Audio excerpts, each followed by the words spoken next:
Good evening from New York. I am Selwyn Collins, your host of CWS Journeys. Thank you for joining us.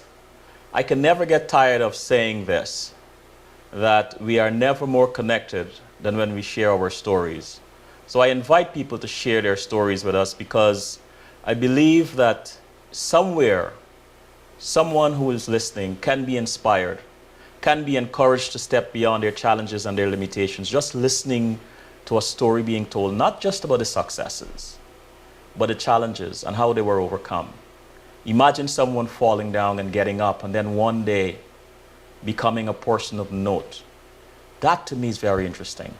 But what I usually challenge my guests to imagine that their story inspiring a young person to become a person of note, but not knowing the effect of what they have done, not needing to know the effect of what they have done. To me, that's the ultimate form of giving, to give without expectations. So I don't want to continue much with this preamble. I want to bring on my guest for the evening, April Walker. The beautiful lady next to me is April Walker. April, good evening and welcome to CWS Journeys. Thank you. Welcome for having me tonight. Let me just read a little bit about you. April Walker, of Mexican and African American descent, opened her own tailor shop called Fashion Effect in 1988. What started off with custom apparel would eventually evolve into Walker's own fashion line called Walkwear. Walker, the first female urban designer, became known for her rough and rugged denim suits, which had contrast stitching, offered bigger cuts, had a longer crotch area, and sash pockets. Walkwear is an authentic lifestyle brand that bridges the gap between Generation X and Y through fashion and is a trailblazer of the global urban streetwear movement. April Walker, from mind to marketplace. Let's start here. Okay. How do challenge and excitement fit into that process? How does mind to marketplace resonate with you? Everything starts in seed format. So it all starts with thoughts. And I believe anything that we think comes to life and can come to life.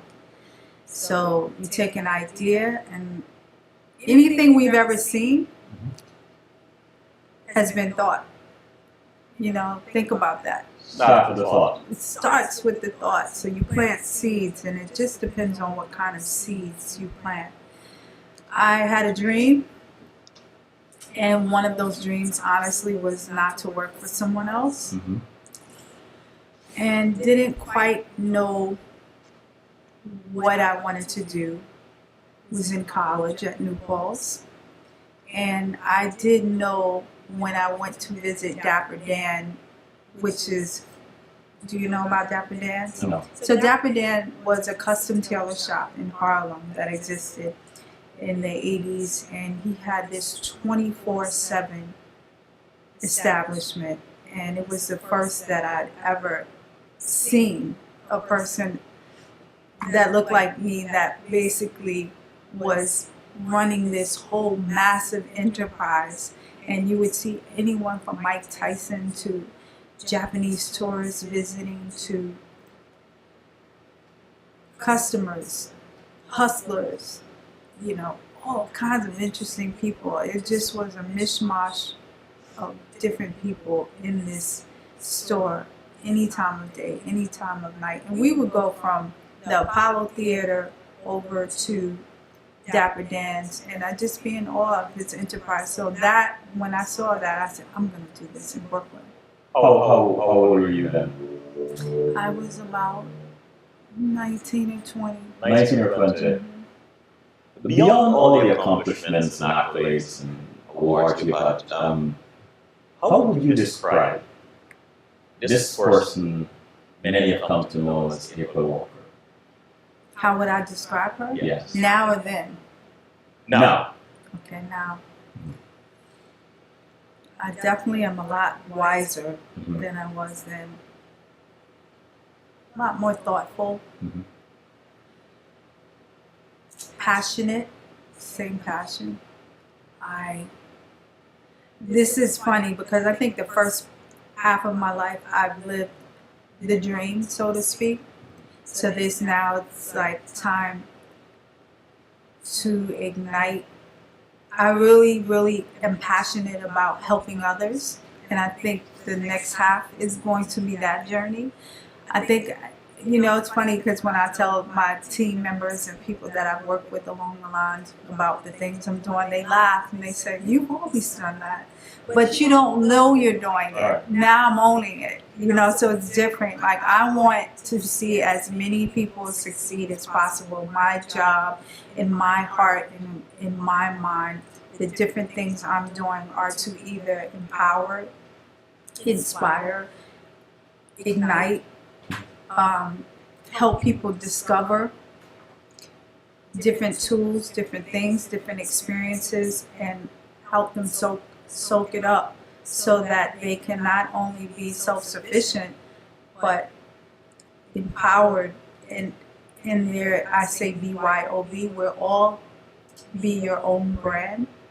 We are all our own brands, whether we're an individual, an entity, or a sole proprietor. We all are brands. We all have to walk out our doors every day and sell ourselves in some way, whether we realize it or not.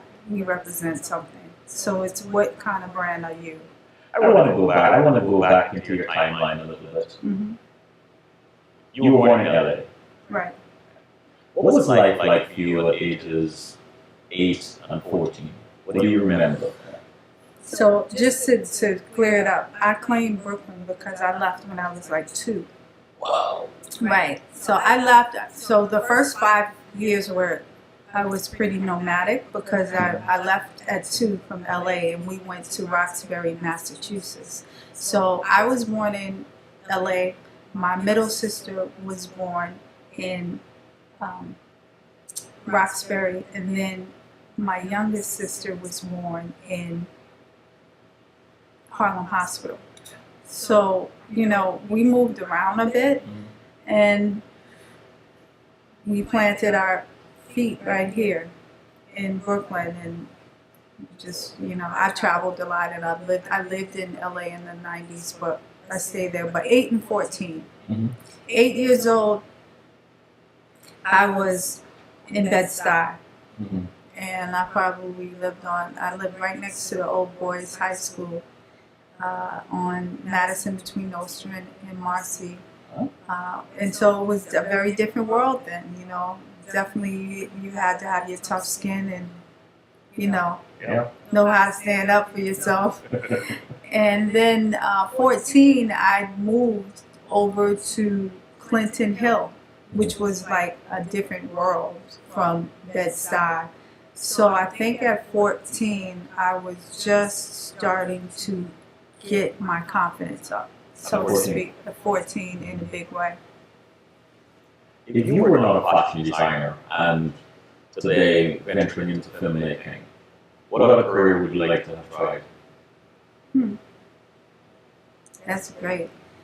I think that, it's funny. I enjoy cooking a lot. Cooking? I do. I really do. I don't know if I would have done that. Filmmaking, definitely. I enjoy telling stories and seeing that process. I think I could have definitely, just done that. That would have been one of the things I would have done earlier.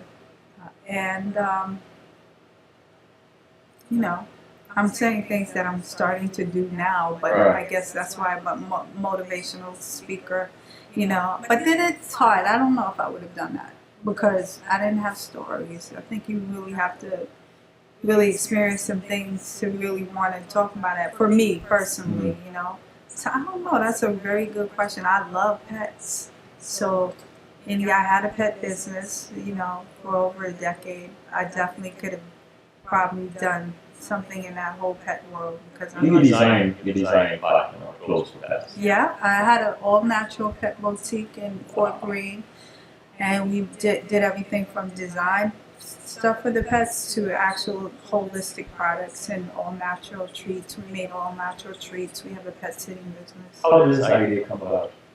You know what? I saw gentrification happening in my neighborhood, and I was burnt out from the fashion industry and wanted a break, and didn't want to just sit it out totally from being an entrepreneur. So I invested into a pet business in about 2001 actually, and did that for like 7 years, and we kept the pet sitting business. We still have that. Okay. Yeah. Design. I want to spend some time on that because, Absolutely. you know, here's this creative person sitting opposite me, a designer. Who are some designers that you admire or might have influenced your design style in the early days? Well, Dapper Dan was definitely one of them. That's probably, he inspired my business acumen more than anything, and definitely drew some influences from him early on. I think that, you know, I come from the canvas of hip hop, Mm-hmm. and he definitely comes from that canvas. So I took a lot of inspiration and notes from the things he was doing early on, and I honestly started out with a lot of knockoffs, and then realized that that wasn't going to last, and longevity wise, that wasn't smart for me, you know. So he would be one person. Definitely Willie Ware, Willie Smith. Yeah. Willie Smith was a big inspiration for me. I really loved a lot of the forward-thinking ideas he did with patterns, with plaids, mixing them with stripes, and you know all of that. And he had a lot of influence in my life. I think that when I first started out, I'm also big on workwear. Mm-hmm. I've always thought that, you know, I think something about the whole industrial revolution and then going into workwear, it just really resonates with probably the time period I come from and I was born from, you know. But Carhartt, you know, lines like that Yes. really influenced me when I first started. When did you first realize that you could do this? That you have a knack for it? Not just, well, I want to do this because I'm inspired by that, but I can actually do this. I think when the lease was signed.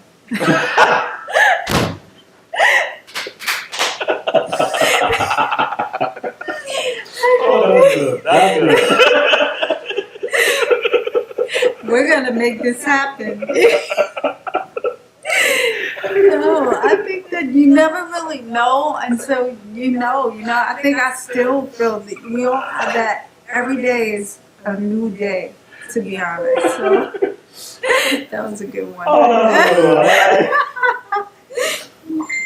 You know, let me read something that Elena Romero, also freestyle and how hip hop changed the fashion industry, was. She described you as urban fashion's first leading lady. One of a handful of trailblazers to bring the flavor of the streets to middle America in the late 80s or the 90s. Walker helped create the specifications synonymous with urban design. Walker was the brand to rock you if you were part of the hip-hop generation. And then Carl Brown said, you referred to you as the first lady of urban fashion, that you have proven over the years to not only have a keen sense of fashion, but also the highest level of business savvy. Are they accurate? I think they're both gonna write. They're gonna do my PR. They're going to do your PR. No, that's very kind, but yes, I think that to have longevity in anything, you have to have business acumen. You have to learn, and I think experience sometimes can be the best teacher. Mm-hmm. So I would say I've learned a lot through the years. I think that vision will get you a great jump start, Mm-hmm. but to sustain, you need to really understand business and really know how to grow your business. For those young folks or entrepreneurs listening to us tonight, what are some core principles you always adopt in your business? Never thinking you know everything. Mm-hmm. Mm-hmm. You think that you stop learning when you can't listen. Yes. So listening is very important, having the open ears. Listening. Mm. That would be one thing. But I think you take note, you know, when you have, I think part of being creative is being able to soak up your environment and your circumstances, right? And we live in a outside museum. New York City is like a lot of inspiration.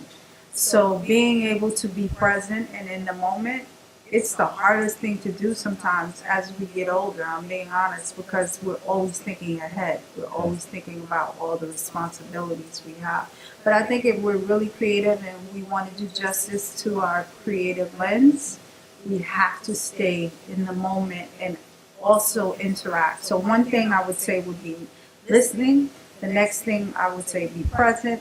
The next thing I would say is, this is not original. This is Zig Ziglar, but he summed it up. Teamwork makes the dream work, and your network is your network will determine your net worth. You know, so network is very important. And you want to network. You want to network where you want to be, right? So it's important to get out there. Most of us aren't naturally extroverted people, Right. so we have to work at that. But and the other thing is get comfortable with being uncomfortable. I like that. You need to. Get comfortable with being uncomfortable. Is discipline, it must be in there. Absolutely, yeah, That's gotta be discipline, the yeah, underlying discipline, drive. yeah. Discipline is consistency paired with discipline because consistency creates the discipline. So consistent habits, and as early on as you can learn good practices and habits, and that's as the small things. The small things lead up to the big things. So for me, one of the small big things are working out for me because my physical helps my mental. So like every morning, at least 5 days a week, I'll go and I'll work out. Even when I don't want to, because putting that in practice sets the tone of my day for so many Every other day. things. 5 days a week. Yeah, 5 days a week. But if I do that, now all the other things, the big things that I have to do in business, it's a mantra. So it's a mindset. And it's more, some days I don't want to do it.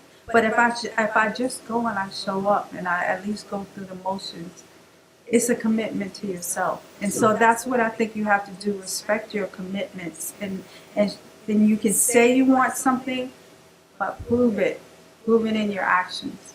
You know, as you speak to me, and I wasn't going to bring this up tonight, but I think I should because I believe it's relative. I'm thinking of Russell Simmons, who you work with, and the little I know of Russell from some of the shows is very disciplined, a stickler for time and Right. so on. What was that experience like for you? It was great. Russell is super smart, super passionate, super creative, visionary. So I actually knew Russell from when I was starting Walkerware. We knew each other for a long time, and he was always very supportive. So working with him was great to see because we finally got to work together. We talked about it for a long time. So I think, he knows what he wants. Yeah. It's easier to work with someone that knows what they want than someone that doesn't. I've had the opposite experience too. That's hard because it's hard to produce results when you don't have the vision. So I think that's really important. But Russell is very clear. He's very absolute. So it was a great experience. When you were 19, you started your first store with Fashion and effect. Fashion and Effect. What was that like? 19 years, this 19-year-old woman, young woman, starting school in an industry that is really dominated by men. What did that feel like for you? So I think I started out of the house at like 19, and then I actually moved in the store at like 2021 with the first lease. But it was magical, guys. That's all I could say. Yeah. It really was, because it was my first startup, and you have all these ideas. You're gonna conquer the world in your head, and then you actually start working on your dream. There's nothing like that high in life that you will ever get than to see the ideas that you have in your head start coming to life. You had in the beginning people like Tupac and Big and Stephen Peterson like that. Explain, here you are, this young woman, right? Just some people that's just a dream Right? that they can never reach. But here are these people, renowned people, who are asking you to work for them or design for them. Right? What did that feel like? What did that say about you? I feel like everything's in God's time. And so sometimes, because even in those moments, right, we're still in our daily struggles and we still have challenges and hurdles as entrepreneurs, and we have good days and bad days.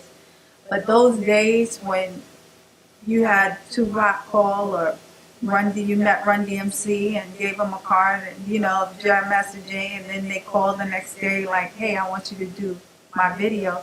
That's not you, that's God. And so I felt like God was confirming to me that I'm doing what I'm supposed to do. Keep going. That's what that felt like. Do you remember your first, in that arena, your first design or first contract? Do you remember what that was like? I remember the first big job I got that I can remember was Audio 2. And they did an album called I Don't Care, Top Billin', that became a huge, one of the most sampled songs in hip hop history. We didn't know that at the time. MC Light sent them to my store, and they came and they said, hey, we're doing an album, we're doing a cover, can you make the clothes? And I said, sure. And I did them. And then from that, they said, we want you to style our video. And we actually created a styling video company, a company that did like more than 100 videos, and album covers and all of this stuff. From that, we had a division. But it was from that one Audio 2 album cover that we learned about styling. Because early 90s, everyone was not styling. It was very hard for artists to get stylists at that time. So those artists had to actually fight for us with the record companies. What were some of your earlier challenges when you saw it? That was one of them. As a stylist, just having to fight for budgets, had to advocate for the artists to actually say, no, they don't want to wear the clothes that are in their closet. They want to actually have a whole look and something to go with this song. And they want to get the same stylist. They want styling budgets like you're doing for rock and roll, like you're doing for Luther, like hip hop deserves stylists. So that was one.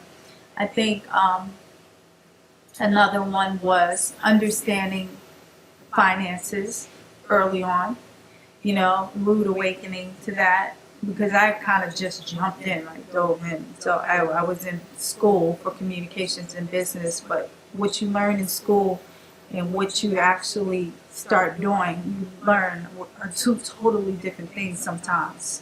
So doing is always the best teacher, and you're like, whoa, So I got a rude awakening with purchase order financing. That was a big challenge for me with my business.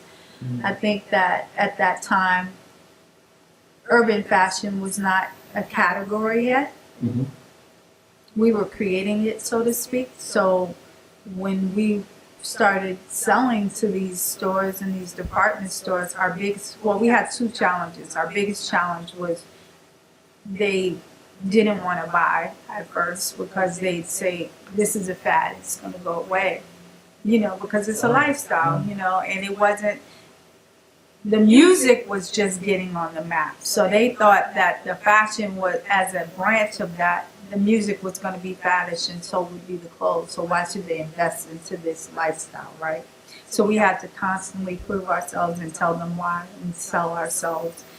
And we had to do a lot of tricks to get in the doors that other categories didn't have to do.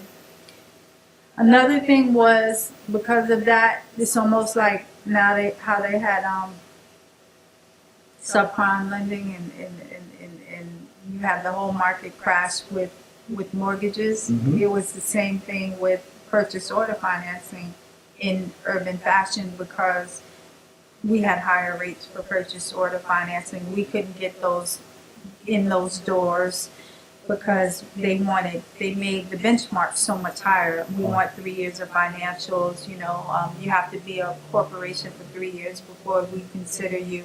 So we wouldn't need the purchase order. We have Macy's purchase orders in our hands, so and then we can get financed. So those were some of the hurdles that we had early on. What kept you going though with all these challenges? What did you know? What was your spirit telling you? I can speak to you in those terms. What was your spirit telling you? I am, I can, and I will. I am, I can, and I will. And you never stopped believing I that. never stopped believing that. Never, never, never, never. And I don't know if that was just me being naive. Now I think, like I said, God has a hand in everything. I can confirm that. But then I don't know. I just think, part of it was the youthful cockiness, which played good for me, But wisdom taught me. Thank God I did believe that. So I say people, it all starts with belief. Were you ever given a task, a design by one of these artists, and they wanted input, or were you always given creative freedom? Both. So I've had both. I've had clients where we've just done the soup to nuts, the whole thing, and I've had clients like Run DMC. Jam Master Jay was very visionary.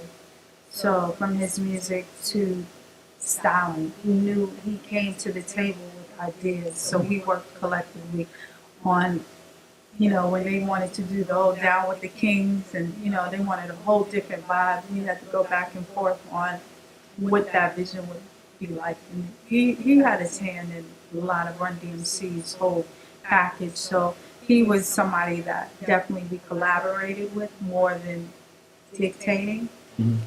With all of our artists, though, that we work with, particularly in styling, we always ask to listen to the music and to see pictures of them in their daily life, because I think it's important to work with people. You can extend the comfort zone, but I don't like taking people out of their comfort zone, because I believe that translates on film or in photos. You can see when people are uncomfortable, right? You could have on the greatest Versace suit, but if those people are not confident, it's going to come across. Throughout the week, I met phenomenal people from the stage, which was amazing. They taught me so many new things, and I learned great dance steps. It was a pleasure being here for the week and meeting all these wonderful people. And they had so much to share with us, and then we went well with everything they taught us.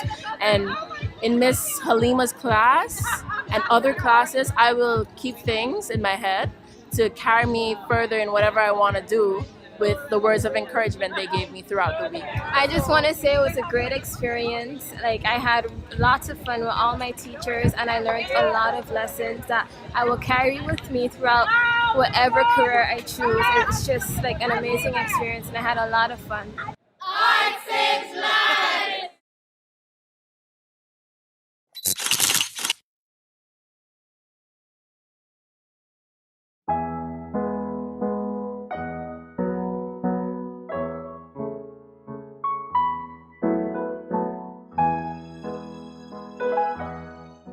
Many people have summer camps, but there are very, very few people that do a summer dance camp and take it into the community. And that's, to me, what also makes this organization different from the rest, is that the work is for that dancer who already has the passion, but then it's also for the kid who might not know yet that they have the passion.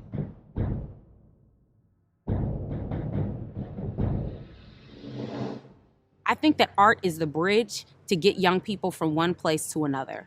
Because most people will tell you, including me, that even if you aren't looking to be a professional artist for the rest of your life, having the opportunity to express yourself and be creative